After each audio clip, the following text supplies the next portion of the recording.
Hey, good morning, CFC. Pastor John Stone here, our Tuesday morning devotion.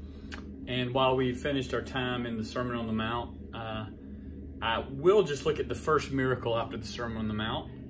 As we transition to another series, we're going to do 5 or 6 weeks on various topics, and probably, not certain, but probably going to do the book of Romans in the fall with a pause for Advent, and finish Romans in the spring with also a pause for Lent. But the first miracle that Jesus does, as Matthew records it in Matthew chapter 8, says, when Jesus came down from the mountains, when Jesus came down from the mountainside, large crowds followed him. A man with leprosy came and knelt before him and said, "Lord, if you are willing, you can make me clean."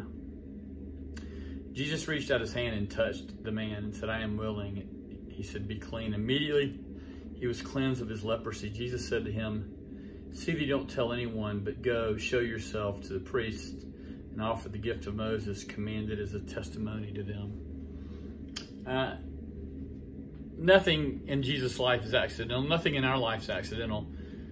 But in the sovereignty of God and the eternal plan of God, Jesus has a man with leprosy come up to him right after he preached the Sermon on the Mount. And a man or a woman with leprosy in that day represented at least two things.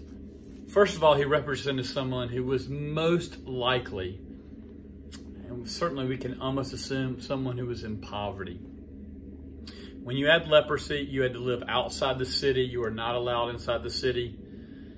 They were afraid that you would infect other people. They did not know how to treat leprosy. It's a horrific disease. Your appendages fall off. Your skin rots away. And this was someone who certainly would have dwelt in poverty.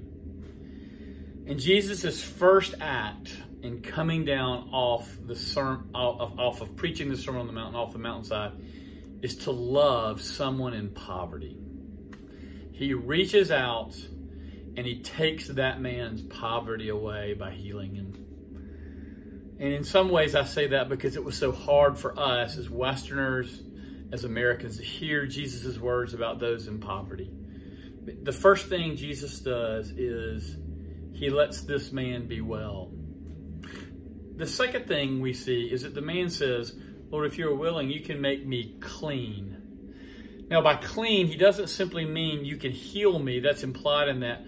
But as someone who had leprosy, he was unclean and he could not participate in worship in the temple. He's not only allowed not in the city, but he could have nothing to do with worship. He could have nothing to do with the people of God. And so he was unclean spiritually, as it were. He had never been able to offer the sacrifice of a lamb or a bird for his sins. He had never been in the presence of God in front of the altar in the temple. And so when he comes to Christ, he is saying something profound. He goes, "I know that you can heal me, but that's not my main problem. I've heard you preach now on this mountain. I've heard your sermon, and I know that you can offer me not only healing, but forgiveness. You can cleanse me from my sin. I know that you love mercy, and if you're willing, you can make me clean." And Jesus is very quick to say, "I am willing to make you clean." We say it every Sunday, but we serve and we love, and we have a God who loves to forgive, who is rich in mercy, who is slow to anger, who is quick to forgive. And Jesus says, "I am willing to be clean." And in that moment, he says, "Go and obey the orders at the temple, because now I have restored you to the temple." And Jesus is demonstrating in his work and in his life and in his miracles that he restores people to the presence of God.